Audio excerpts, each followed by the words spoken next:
اللهم صل على محمد وعلى آل محمد كما صليت على إبراهيم وعلى آل إبراهيم إنك حميد مجيد. اللهم بارك على محمد وعلى آل محمد كما باركت على إبراهيم وعلى آل إبراهيم إنك حميد مجيد.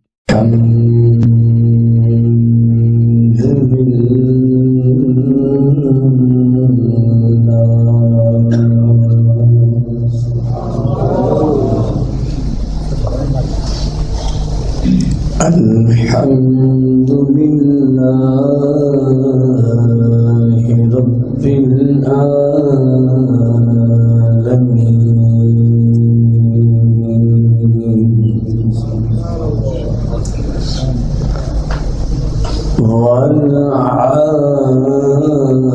والعاقبة للمتقين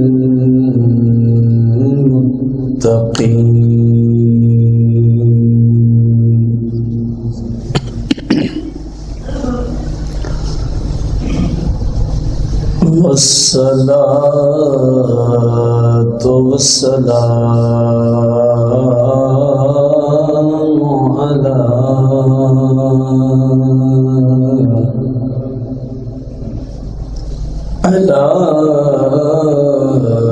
خاتم النبيين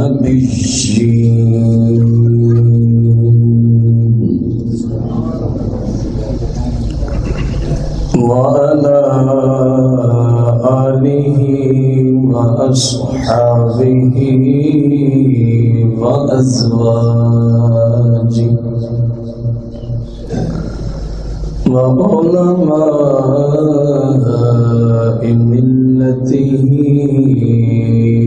أجمعين.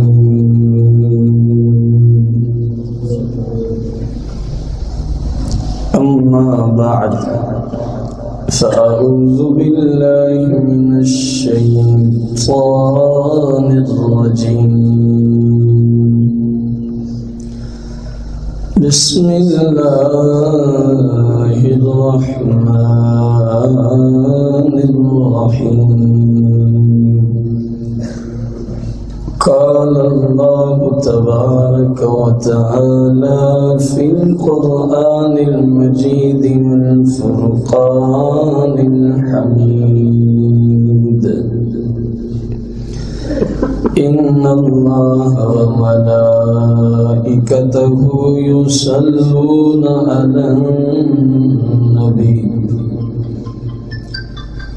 يا أيها الذين آمنوا صلوا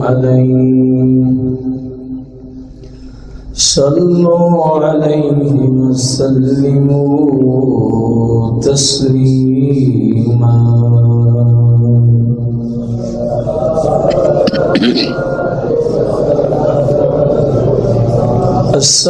الصلاة والسلام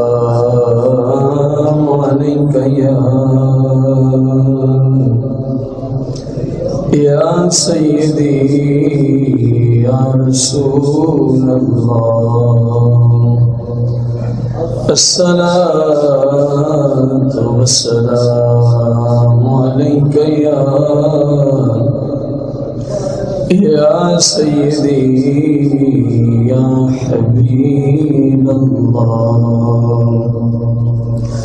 الصلاة والسلام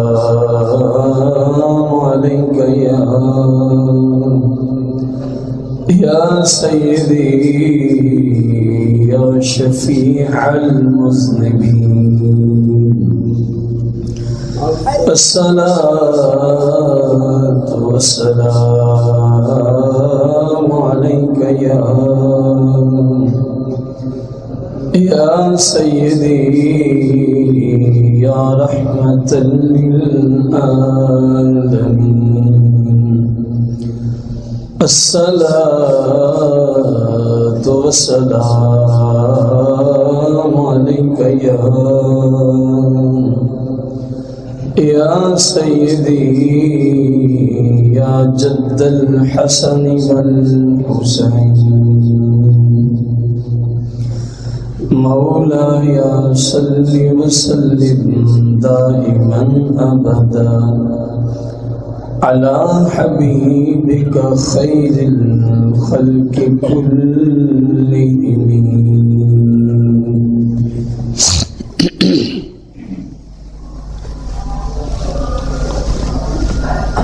حمد و صلات کے بعد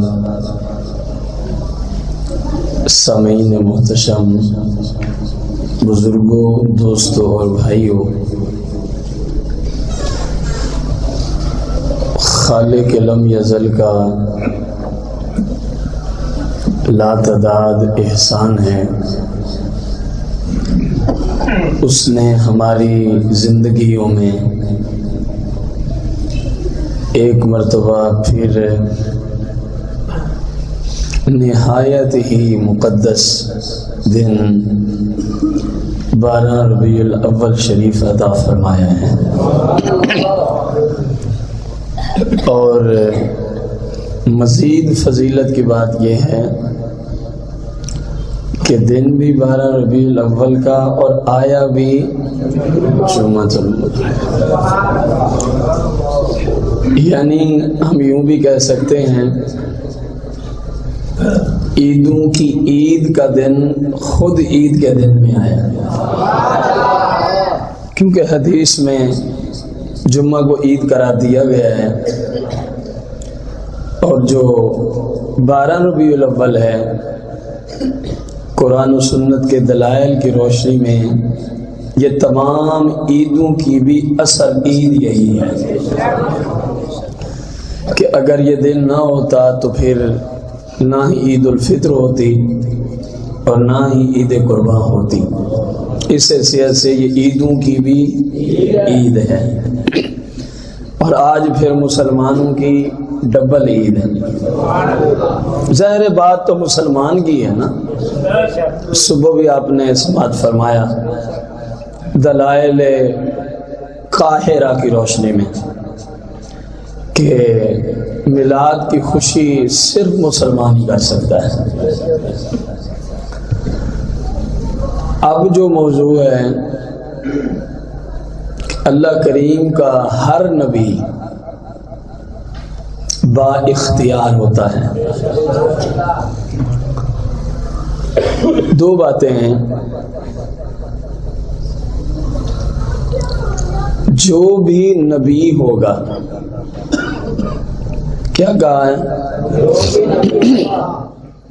لازمی طور پہ وہ با اختیار بھی ہوگا۔ اگر تم کہو کہ نبی تو ہے لیکن اختیار نہیں ہے، تو پھر یا تم جھوٹ بولتے ہو یا پھر وہ نبی نہیں ہے۔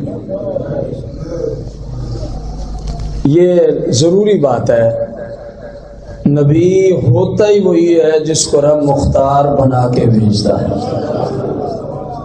نبی ہوتا ہی جس کو رب مختار۔ اب میں کتنے دلائل اس پہ دوں، صرف ایک بات، وہ بھی قرآن سے، جو نبی ہے وہ کیا ہوتا ہے؟ مختار ہوتا ہے۔ مختار کا معنی ہے، سادہ لفظوں میں، وہ جیسے جب جس کے لیے جو چاہے فوراً ہو جائے، یہی ہوتا ہے نا مختار کا معنی، اس کے جی میں جو آئے بس ہو جائے، جو آئے بس۔ قرآن مقدس میں ہے جناب عیسیٰ علیہ السلام کا معاملہ، اللہ کے پاک پیغمبر ہیں، لوگوں نے کہا کہ آپ مردے زندہ کر کے دکھائیں،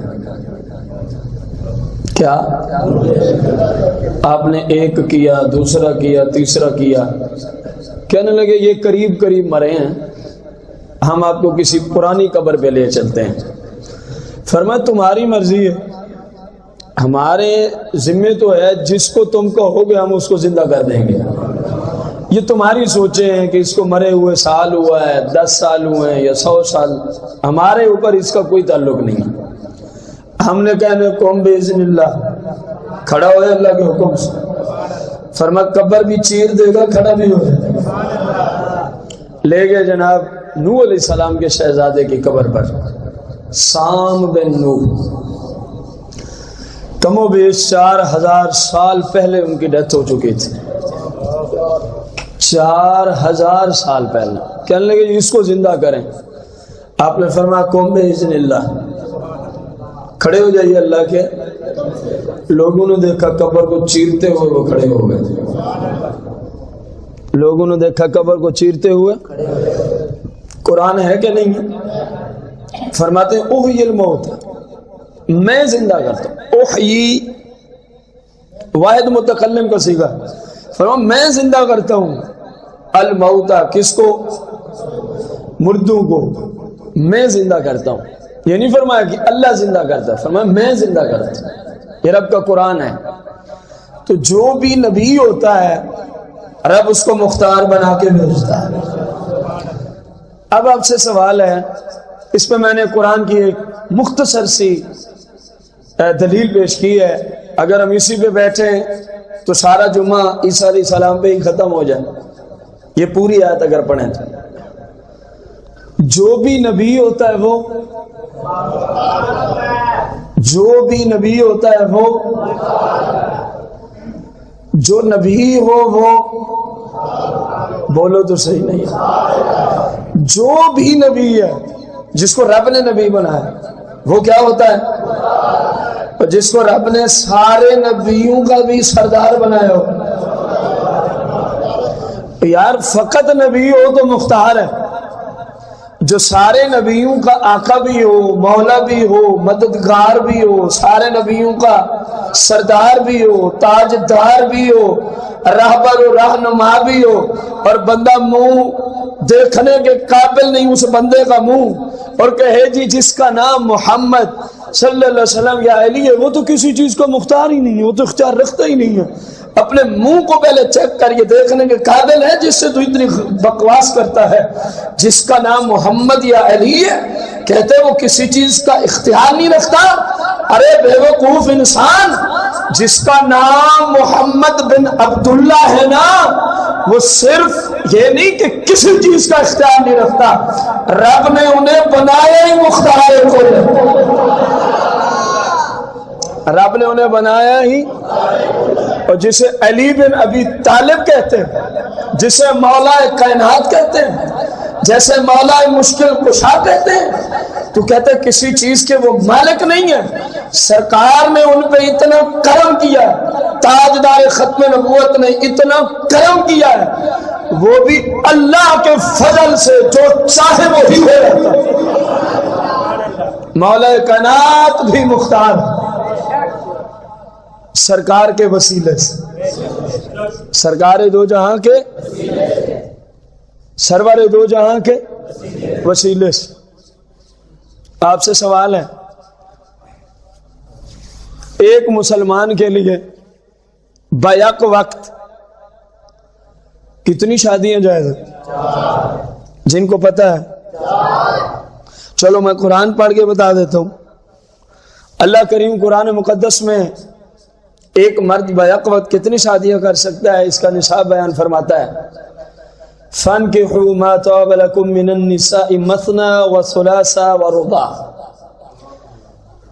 4 تک بیک وقت ایک مرد شریعت کی شرائط کے ساتھ 4 نکاح، شریعت کے شرائط۔ اس کا کیا مطلب ہے کہ کہیں 2 بہنوں کو اکٹھا نہ کر دے، یہ مطلب لیا۔ کہیں بھانجی اور اس کی خالہ کو اکٹھا نہ کر دے، یہ ایک علیحدہ شرائط ہے، اس لیے میں نے جملہ بولا شریعت کی شرائط کے 4 عورتوں سے بیک وقت مسلمان کو نکاح کرنے کی شریعت نے۔ پکی بات ہے نا، قرآن سے اوپر تو کوئی دلیل نہیں ہے۔ اچھا سوال ہے، یہ جو 4 کی اجازت ہے یہ کس کس کے لیے نہیں ہے؟ آپ کہیں سب کے لیے ہے۔ کس کس کے لیے نہیں ہے؟ دلیل کیا ہے؟ قرآن کہہ رہا ہے فن کے ہو، جمع کا صیغہ ہے، جمع کا، اور امر ہے، اللہ کی طرف سے آرڈر ہے۔ فرمایا جو بھی مسلمان ہے فن کے ہو وہ نکاح کرے۔ کتنے؟ 4 تک اجازت ہے۔ ضروری نہیں کہ بیک وقت ہر مرد 4 بیویاں رکھے، اجازت ہے، 4 تک کی کیا ہے؟ اجازت ہے۔ اب اس اجازت میں مولا کائنات بھی شامل ہیں کہ نہیں ہے؟ جناب علی المرتضی کرم اللہ وجہ الکریم بھی تو اسی شریعت کے نصاب کے مطابق سے ہونے والے ہیں، ان کو بھی 4 کی قرآن نے کیا دے دی ہے؟ آئیے ذرا بخاری شریف میں کتاب و نکاح کی طرف، مولا کائنات کی ابھی ایک ہی شادی ہوئی ہے، کتنی ہوئی؟ کن سے؟ سیدہ کائنات سے، سرکار کی شہزادی کونین سے۔ تو مولا کائنات ارادہ رکھتے تھے ابو جہل کی بیٹی سے نکاح کرنے کا، ابو جہل کی بیٹی سے۔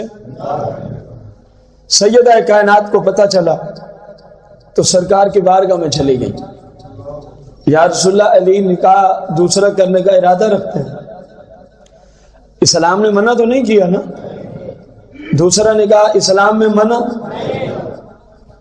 اور اس طرح کا اصول ہے، شریعت کا اصول بیان کر رہا ہوں، عدالت یا حکومت کا نہیں۔ دوسرے نکاح کے لیے پہلی بیوی کی اجازت بھی شرط نہیں ہے، قرآن و حدیث میں پہلی بیوی سے پوچھنا کوئی ضروری نہیں۔ میں نے مسئلہ بتایا، اس کا مطلب ہرگز یہ نہیں کہ آپ کہیں گے ہم نے تو ایسے سنا ہے، پھر دوسرا کرنا ہو تو پہلے کسی مفتی سے پوچھنا کہ انصاف کیسے کیا جاتا ہے، پھر بھلے کر لیں، اسلام نہیں روکے گا۔ اب عرض کی کہ مولا کائنات دوسرا، میرے محبوب علیہ السلام نے مولا کائنات کو بلایا، اب ذرا دیکھنا میرے آقا کا اختیار دیکھنا، قرآن نے جیسے مجھے 4 کی نکاح دی، آپ کو 4 نکاح کی اجازت دی، مولا کائنات کو بھی دی ہے کہ نہیں دی؟ کیونکہ الا علی قرآن میں نہیں ہے، فَانكِحُوا مَا طَابَ لَكُم مِّنَ النِّسَاءِ مَثْنَىٰ وَثُلَاثَ وَالرُّبَاعَ إِلَّا علی، فرمایا ہر بندہ 4 کر سکتا ہے لیکن علی نہیں کر سکتا، قرآن میں یہ جملے موجود ہیں، فرمایا علی بھی 4 کر سکتا ہے، اور کی بھی ہیں بیک وقت، کی بھی آپ کے 9 نکاح ہیں ٹوٹل، آپ کر سکتے ہیں، لیکن سرکار بلاتے ہیں، فرمایا علی پتہ چلا ہے دوسری شادی کرنا چاہتے ہو؟ جی ہاں یا رسول اللہ ارادہ تو ہے، کیونکہ قرآن میں اجازت ہے۔ سرکار فرماتے ہیں چلو علی سن، جب تک میری بیٹی فاطمہ سلام اللہ علیہ تیرے نکاح میں ہے، علی تجھے دوسری شادی کی اجازت نہیں ہے۔ قرآن نے دی ہے اجازت، بلند آواز، اور سرکار کیا فرما رہے ہیں؟ چلو مان لیا، یہ سمجھانے کے لیے میں بول رہا ہوں، مان لیا، اپنی بیٹی کے لیے جملہ بولا ہوگا، مان لیا۔ میں نے کہا من حیث النبوہ، آپ تو نبی ہیں، نبی ہونے کے ناطے سے نبی کا یہ منصب ہے، اہم منصب ہے، اس کے سامنے کوئی خلاف شرع کام ہو وہ روکے گا، وہ نبی کبھی بھی خلاف شرع کام کیا حکم، شریعت کہہ رہی ہے 4 اور سرکار فرما رہے، چلو مان لیا، سرکار نہیں فرما دیا، جبریل علیہ السلام بھی نازل ہے، ورنہ اللہ تعالیٰ بھیج دے، محبوب قرآن میں علی کو بھی 4 کی کیا ہے، آپ فرما رہے ہیں 1 سے دوسرا نہیں ہو سکتا، جبریل بھی نازل ہے، نہیں ہوتا، تو کچھ سمجھ آئی؟ ایک طرف قرآن ہر بندہ بمائے مولا کائنات 4 نکاح بیک وقت کر سکتا ہے، دوسری طرف صحیح بخاری تاجدار ختم نبوت نے اپنا اختیار لاگو کیا، فرمایا ہر کر سکتا ہے لیکن علی نہیں کر سکتا، یہ پہلا اختیار۔ دوسرا کب تک نہیں کر سکتا؟ ساری زندگی؟ فرمایا نہیں، جب تک فاطمہ تیرے نکاح میں بیٹھے، جب فاطمہ تیرے نکاح سے دنیا سے پردہ فرما جائے اب تو بھی 4 کر سکتا ہے، اب تو بھی 4۔ اب جو بندے کہتے ہیں نبی علیہ السلام مختار نہیں ہے، اختیار نہیں ہے، ذرا آئیں قرآن کی اس آیت اور صحیح بخاری کی یہ حدیث، اس کا ان کے پاس کیا جواب ہے سوائے اس کے کہ رب نے تاجدار ختم نبوت کو مختار کل بنا کے بھیجا، جب چاہیں جس کے لیے چاہیں جو چاہیں رب نے مختار بنا کے بھیج دیا، رب نے مختار بنا کے۔ مولا کائنات نہیں کر سکتے، باقی ہر بندہ، اور وہ بھی کب تک نہیں کر سکتے؟ جب تک سیدہ کائنات آپ کے نکاح میں زندہ ہیں۔ فرمایا دوسری کی اجازت کیوں؟ فرمایا میری بیٹی کو تکلیف پہنچے، اور جو میری بیٹی کی تکلیف ہے فرمایا وہ میری ہے۔ وہ کیوں یا رسول اللہ؟ فرمایا فاطمہ ہے ہی میرے جگر کا ٹکڑا، فاطمہ ہے ہی میرے جگر کا۔ تاجدار ختم نبوت صلی اللہ تعالی علیہ وآلہ وسلم تشریف فرمائے، ایک شخص آتا ہے، عرض کرتا ہے اسلام میں داخل ہونا ہے۔ فرمایا بہت اچھی بات ہے۔ کہتا ہے لیکن ایک شرط ہے، لیکن ایک سنا ہے جو مسلمان ہو جاتا ہے اس پہ کتنی نمازیں فرض ہوتی ہیں؟ سرکار نے فرمایا مسلمان کے لیے 5 نمازیں ضروری ہیں، جیسے زندہ رہنے کے لیے سانس ضروری ہے نا، مسلمان کے لیے ایسے ہی 5 وقت کی نماز ضروری ہے۔ عرض کی میں مسلمان تب ہوں گا جب آپ مجھے 3 نمازیں معاف کر دیں گے، میں تو 2 ہی پڑھوں گا، ایک صبح ایک شام۔ میرے آقا کریم فرماتے ہیں نمازیں تو 5 اللہ نے قرآن میں کتنی نمازیں فرض کی ہیں؟ 21ویں پارے میں ان کا ذکر ہے۔ معراج کی رات 50 سے کتنی ہوئی ہیں؟ 5۔ بخاری اور مسلم میں اس کا ذکر ہے۔ اور وہ بندہ کیا کہہ رہا ہے میں نے 2 پڑھنی ہے۔ اب میں حدیث کا اگلا حصہ چھوڑ کے آتا ہوں آپ سے۔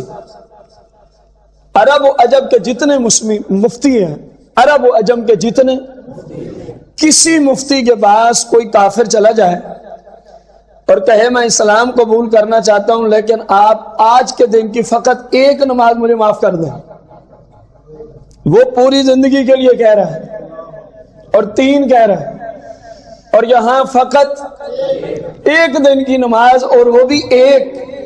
تو آپ سے سوال ہے مفتی صاحبان کیا جواب دیں گے؟ یہ صورتحال ممکن ہے، ورنہ پھر ہم اسلام سے خارج ہوتے ہیں۔ بندہ کہے تیرے اوپر ظہر کی نماز فرض ہی نہیں ہے، بندہ کافر ہو گیا۔ تیرے اوپر جب معاف کرے گا تو یہی کہنا ہوگا نا آج کی عصر تیرے اوپر نہیں، آج کی مغرب تیرے۔ کسی مفتی کی جرأت ہے، کسی بھی مفتی کی جرأت ہے۔ اب سنیے حدیث کا اگلا حصہ۔ میرے آقا فرماتے ہیں ہاتھ بڑھا، میرے آقا فرماتے ہیں ہاتھ بڑھا، ہاتھ بڑھاتا ہے۔ فرمایا کیا ہے؟ اللہ وعدہ، میں اللہ کا سچا اور آخری۔ فرمایا جا، لوگ 5 پڑھتے رہیں گے، تو بس 1 صبح 1 شام پڑھ لے، بقایا تیری 3 نمازیں جانے، محمد جانے، تیرا رب جانے۔ اب بتاؤ مسند امام احمد بن حنبل کی حدیث، اور حدیث کی سند بالکل صحیح، حدیث کی سند میں کوئی کلام، تو ساری دنیا کے لوگوں پر کتنی نمازیں فرض ہیں جو مسلمان ہیں؟ کتنی فرض ہیں؟ اور سرکار کیا فرما رہے ہیں؟ تیرے اوپر جا 3 تجھے معاف کر دیے، 3 تجھے۔ جبریل امین کیوں نہیں آج نازل ہوئے؟ آتے اور عرض کرتے اللہ سلام فرما رہا ہے، اور اللہ فرما رہا ہے محبوب نمازیں تو 5 تھیں، آپ نے 2 کا اختیار کیوں دے دیا ہے؟ جبریل کا نہ آنا اس بات کی واضح دلیل ہے کہ رب بھی یہی فرماتا ہے جبریل جانے کی ضرورت نہیں ہے۔ کیا ہوا ایک بندے کو 3 نمازیں معاف کر دی ہیں تو مختار ہی ثابت ہوئے نا، تو ہم نے بنا کے مختار کون مل ہے؟ جانے کی ضرورت ہی کیا ہے؟ جانے کی۔ تیسری حدیث، سرور دو جہاں مالک کون و مقام صلی اللہ تعالی علیہ وآلہ وسلم سفر میں تشریف فرمائے، بخاری مسلم کی حدیث ہے۔ نماز کا ٹائم ہوتا ہے، صحابہ آپ کی بارگاہ قدسیہ میں پہنچے، عرض کی یا رسول اللہ نماز کا ٹائم ہے اور پانی موجود نہیں ہے، پیاس بھی لگی ہے، وضو بھی کرنا ہے لیکن پانی موجود۔ میرے آقا کریم فرماتے ہیں پیالہ لے آؤ۔ کیا لے آؤ؟ صحابہ کرام پیالہ لے آتے ہیں، اور سرور دو جہاں مالک کون و مقام صلی اللہ علیہ وسلم پیالے میں یوں اپنا ہاتھ رکھتے، یوں۔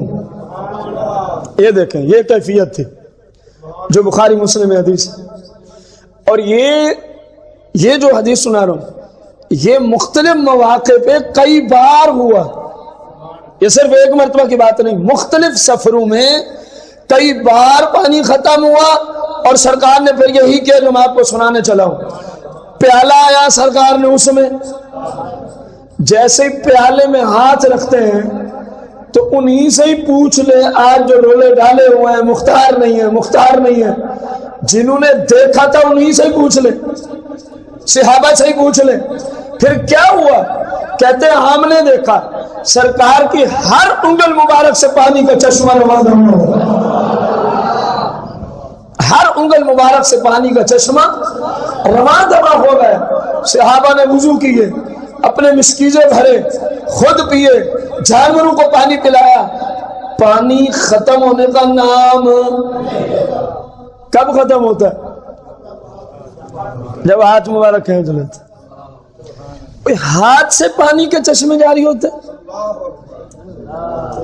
قانون فطرت تو یہ ہے کہ پانی جو ہے یا تو زمین سے نکلتا ہے، اصل اس کی زمین ہی ہے، خواہ آگے میدانی علاقے کی زمین ہو یا نیچے زمین اور اوپر پہاڑ ہو، تو پہاڑوں سے بھی پانی کے چشمے رواں دواں ہوتے ہی ہیں۔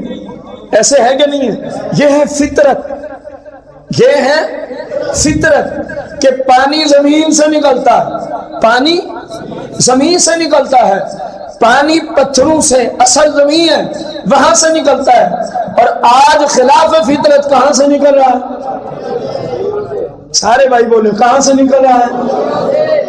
یہ کیوں نکل رہا ہے؟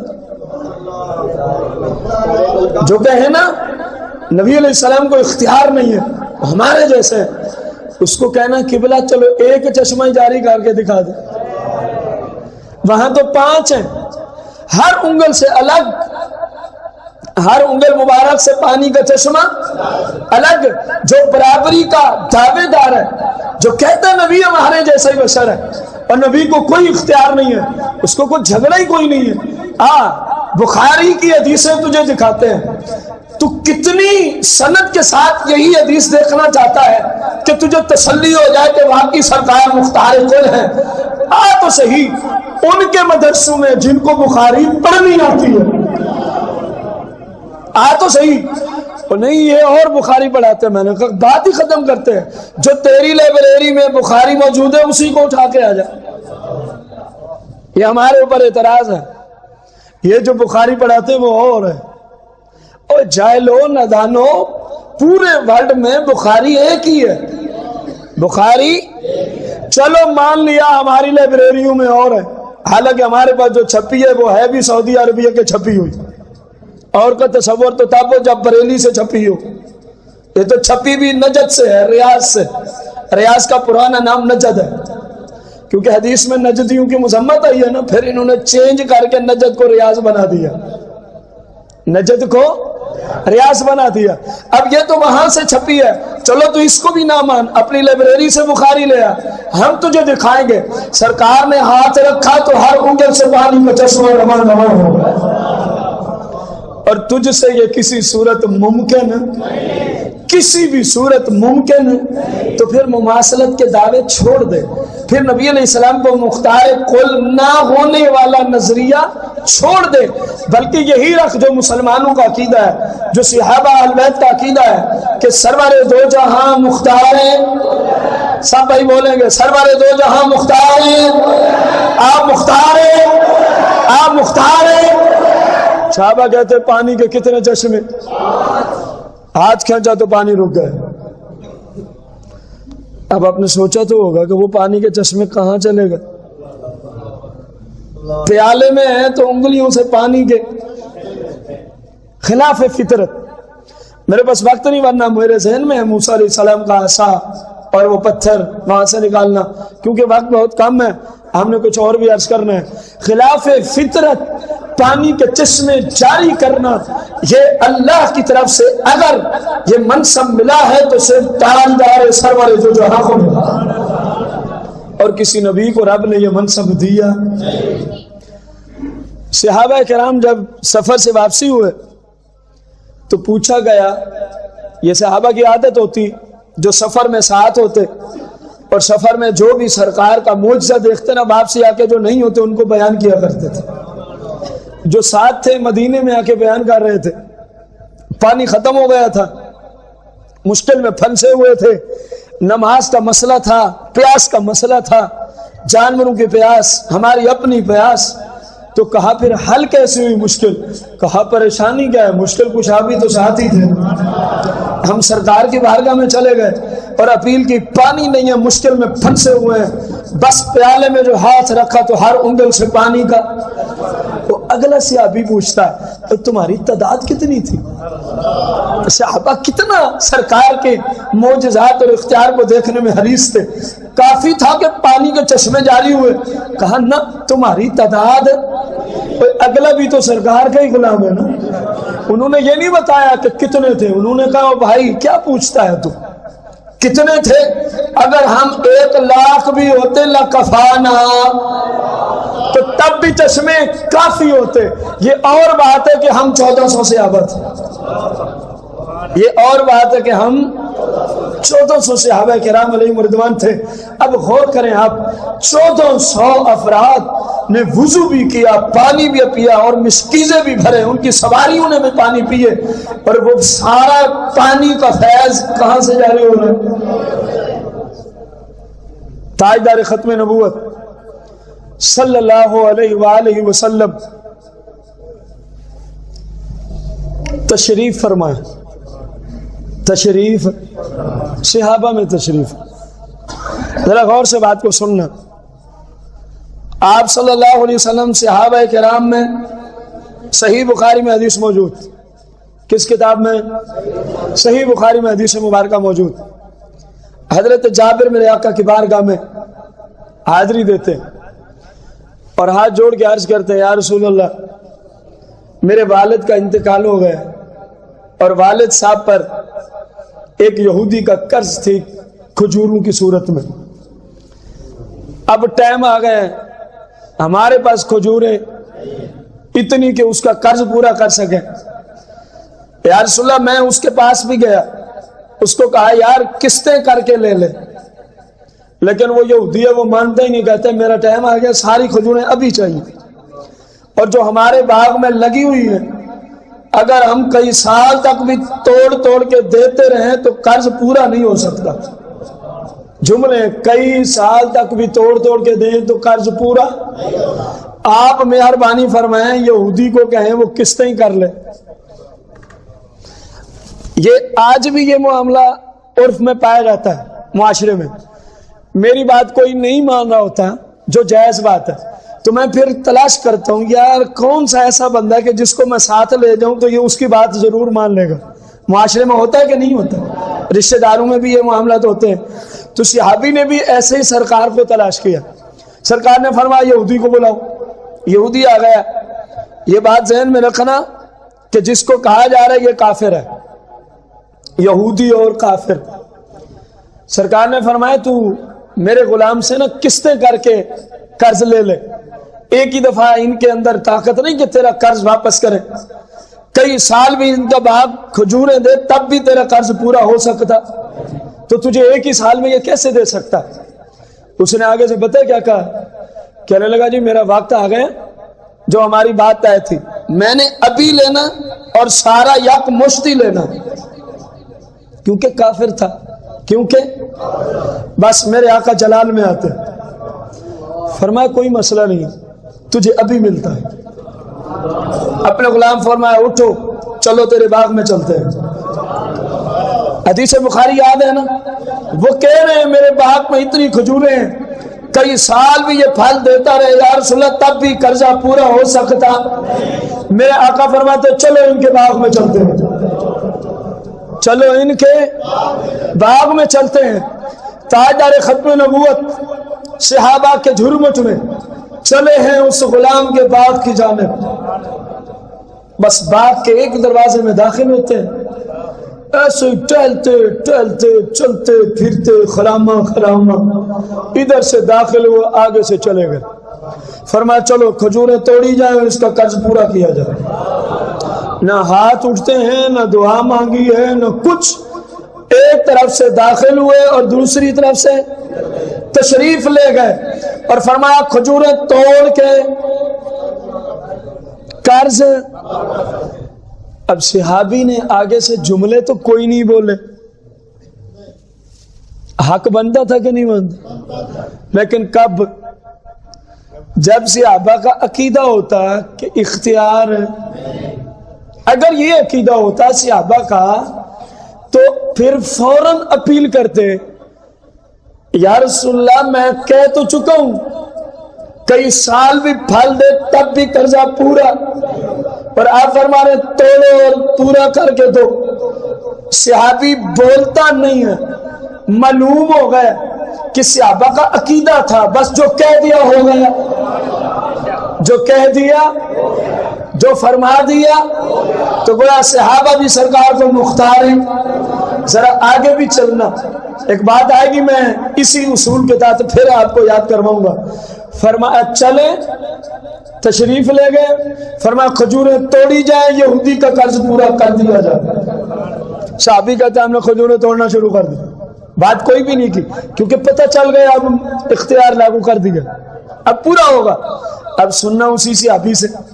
کھجوریں توڑی گئی، اس کا سارا قرض پورا کر دیا گیا، اور فرماتے کھجوریں پہلے کی طرح باغ میں ویسے ہی موجود ہیں. کھجوریں پہلے کی طرح باغ میں ویسے ہی. بس جب قرض پورا ہو گیا، مشکل دور ہو گئی، تو فوراً سرکار کی طرف لوٹے، جا کے اپنے محبوب کو خبر دوں یا رسول اللہ قرض سارا ادا ہو گیا ہے، کھجوریں ویسی کی ویسی ہیں. جب وہاں پہنچتے ہیں تو عصر کا وقت ہو چکا ہوتا. کون سی نماز کا؟ کتاب کون سی ہے؟ صحیح بخاری، جس سے حدیث پڑھ رہے ہیں. کتاب کا نام کیا ہے؟ کتاب کا نام کیا ہے؟ صحیح. عصر کا نماز پڑھتے ہیں اور سرکار کی بارگاہ میں عرض کرتے ہیں یا رسول اللہ مبارک ہو. فرمایا کیا ہوا ہے؟ آپ کو کوئی سمجھ آئی؟ جو کر کے آ رہے ہیں انہیں پتہ ہی نہیں ہے کہ کیا ہوا ہے. فرمایا کیا ہوا ہے؟ کس بات کی مبارک باتیں پیش کی جا رہی ہیں؟ کیوں کہا جا رہا؟ تاکہ بقایا کو بھی پتہ چلے، تاکہ بقایا کو بھی پتہ چلے. سرکار فرماتے کیا ہوا، کیوں مبارک باتیں پیش کی جا رہی ہے؟ مفہوم حدیث عرض کر رہا ہوں سمجھانے کی غرض سے. وہ غلام عرض کرتا ہے وہ آپ تشریف نہیں لے گئے تھے میرے باغ میں، وہ جو کھجوریں کئی سال بھی پھل دیتا میرا باغ تو قرض میں پوری. یا رسول اللہ اس یہودی کا سارا قرض بھی ادا ہو گیا، کھجوریں باقی ہیں. میرے آقا پتہ کیا فرماتے ہیں؟ فرماتے جاؤ ذرا عمر کو بھی خوشخبری سنا دو. جب یہ آئے تھے اس وقت عمر رضی اللہ عنہ موجود تھے، جب واپس تشریف لائے خوشخبری دینے تو اب جناب عمر موجود. میرے آقا فرماتے ہیں جاؤ عمر کو بھی خوشخبری سنا کے آ جاؤ کہ میرے آقا مختار کل ہیں، جا عمر کو بھی بتا دے، جا عمر کو بھی. اب ذرا غور کرنا، یہ تو پہنچ گئے نا. اور اسی قانون کی طرف لوٹ رہا ہوں کہ صحابہ کا عقیدہ ہے سرکار کیا ہے؟ مختار کل ہے. سرکار پہنچ گئے، فرمایا توڑی جائیں، قرض پورا کیا جائے. انہوں نے تو اب سمجھا کہ کام. اب ذرا شہنشاہ عدالت کا عقیدہ دیکھنا، خلیفہ ثانی کا عقیدہ دیکھنا. صحابی پہنچتے جناب عمر فاروق رضی اللہ عنہ کی بارگاہ قدسیہ میں اور فرماتے ہیں عمر مبارک ہو. فرمایا خیریت تو ہے، کس چیز کی مبارک باتیں پیش کی جا رہی ہیں؟ فرمایا وہ قرض کا معاملہ تھا. فرمایا ہاں مجھے پتا ہے. تو پھر کیا ہوا؟ کہا وہ سرکار تشریف لے گئے تھے نا، جو کئی سال بھی کھجوریں پھل دیتی تو قرض پورا. الحمدللہ سرکار کے قدموں کی برکت ہے کہ قرض پورا ہو گیا، کھجوریں ابھی بھی. فاروق اعظم پتہ ہے تاریخی جملہ بولتے ہیں. فرمایا بھائی تو اب یہ جملے بول رہا ہے، تو اب جب دیکھ لیا، جب ہو گیا اب بول رہا ہے. مجھ سے پوچھ میں نے کب سے عقیدہ رکھ لیا تھا؟ جب سرکار سے تو عرض کر رہا تھا نا کہ کئی سال بھی کھجوریں پھل دیں تو قرض پورا ہو سکتا. یا رسول اللہ کئی سال بھی میری کھجوریں باغ پھل دیتی رہے تو میرے والد کا قرض پورا ہو سکتا. عمر بن خطاب کہتے ہیں اے میرے بھائی، جب سرکار نے فرمایا نا اٹھو چلو تیرے باغ میں چلتے ہیں، عمر نے تو اسی وقت سمجھ لیا تھا اس کا کام ہو گیا.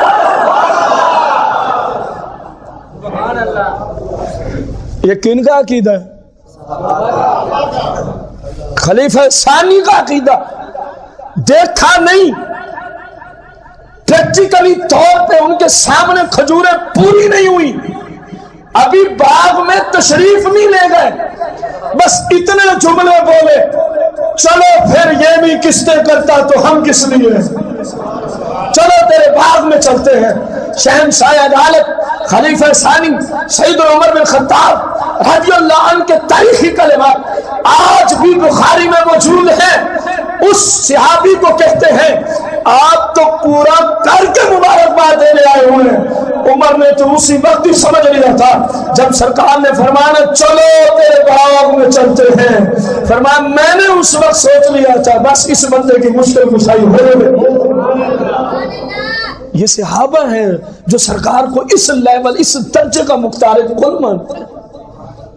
چلو ایک چھوٹی سی دلیل ہے، جو کہنا مختار کل اس کو کہیں قرآن میں جن کا ایمان نمونے اور ماڈل کے طور پہ قرآن پیش کرتا ہے کہ اگر تمہارا عقیدہ ان جیسا ہو جائے فقط اہتدوا تو تم ہدایت پا جاؤ گے۔ بتاؤ وہ کون لوگ ہیں، اس سے پوچھنا، بتاؤ وہ، آ جا کے جواب ہوگا صحابہ کرام۔ قرآن نے کہا جس کا عقیدہ صحابہ جیسا ہے فقط اہتدوا، وہ ہدایت یافتہ ہے، وہ ہدایت۔ آپ اس سے بس اتنا پوچھ لیں بھائی کسی ایک صحابی کا عقیدہ مجھے کسی حدیث کی کتاب سے دکھا دے کہ وہ کہتا ہو رسول اللہ مختار کل نہیں ہے۔ اب اتنی لمبی چوڑی احادیث لے کے جا کے سنانے کی ضرورت بھی نہ رہی، صرف ایک جملہ اس کو بول، تو جو کہتا ہے وہ مختار کل نہیں ہے، ان کو اختیار ہے۔ اور قرآن کہہ رہا ہے اگر ہدایت پانی ہے، اگر صحیح ایمان رکھنا ہے تو عقیدہ کن جیسا رکھو، صحابہ جیسا رکھو۔ اب صحابہ میں کوئی ہے جو تیرے جیسا عقیدہ رکھتا ہوں؟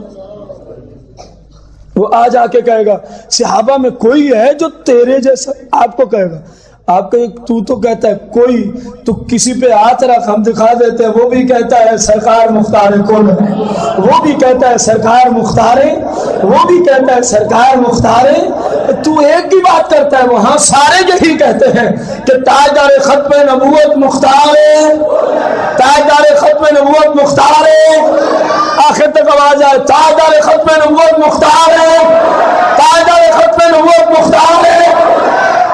چلو صحابہ یہ عقیدہ رکھتے ہیں کہ سرکار مختار ہے، قرآن یہ کہتا ہے جن کا عقیدہ صحابہ جیسا ہے وہ ایمان والا ہے، وہ ہدایت یافتہ ہے۔ اب آپ بتاؤ ذرا سوچ کے کہ سرکار کو مختار کل ماننے والے کون؟ مزہ نہیں آیا جواب میں؟ قرآن و حدیث سے دلائل سننے کے باوجود بھی بندہ چپ رہے تو پھر انصاف سے کام نہ لیا آپ نے۔ وہ کون ہے جن کا عقیدہ صحابہ سے ملتا ہے؟ وہ کون ہے جن کا عقیدہ صحابہ سے ملتا ہے؟ الحمدللہ علی احسانہ، جو نظریہ صحابہ کا تھا وہی نظریہ آج اہل سنہ کا ہے، وہ بھی سرکار کو مختار ہے اور ہم بھی سرکار کو مختار ہیں۔ اللہ کریم ہم سب کو سرکار کی سچی محبت عطا فرمائے، آپ صلی اللہ علیہ وسلم کے توسل سے ہم سب کی بخشش و مغفرت فرمائے۔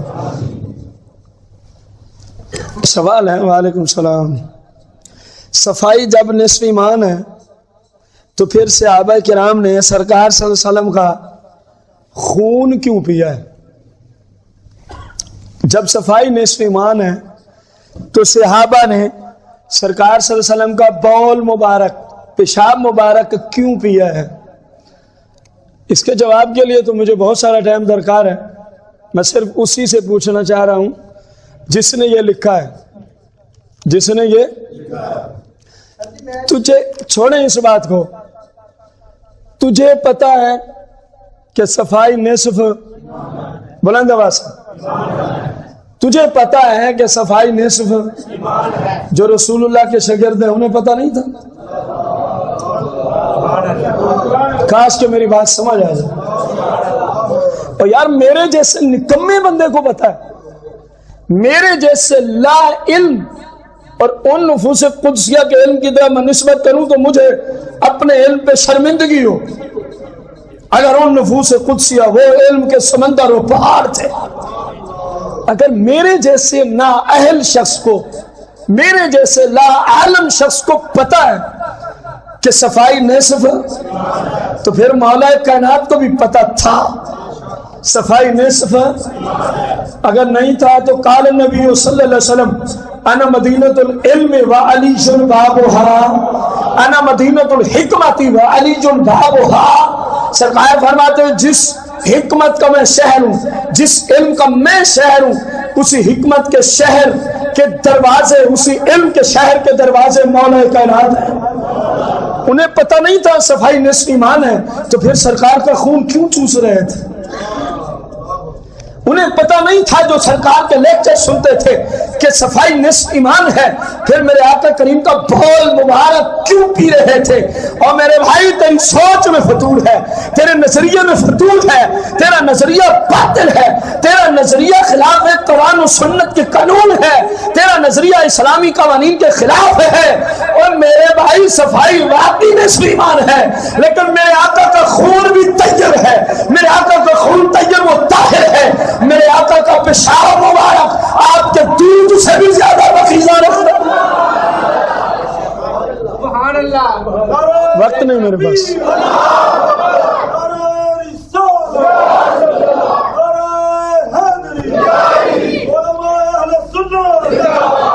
بس میں اس پہ اختتام کروں، اگر اس بھائی کو سمجھ آ گئی ہے تو بہت اچھی بات ہے، وقت نہیں ہے ورنہ میں پھر آپ کو حدیث کی شرح بھی عرض کرتا، اگر نہیں آئی تو آ کے اس پہ تحریری طور پہ مجھ سے فتویٰ لے سکتا ہے۔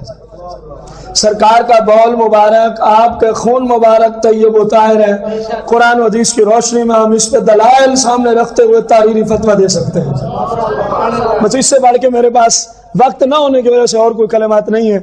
دعا کو ہے اللہ تعالیٰ ہمارے اس بھائی کی سمجھ کو بھی درست فرما دے، جس کو آج تک یہی نہیں پتا چلا، جس کو آج تک یہ پتا کون کہتا ہے جو اپنے جیسا سمجھتا۔ صحابہ نہ سمجھتے تھے نہ ان چکروں میں پڑے ہیں، ان کو تو ملا، انہوں نے رکھا منہ پہ اور پی گئے۔ سرکار نے فرمایا اب ہمارا پیشاب تمہارے جسم میں پہنچ گیا نا، اب جہنم کی آگ تم پہ حرام ہو جائے۔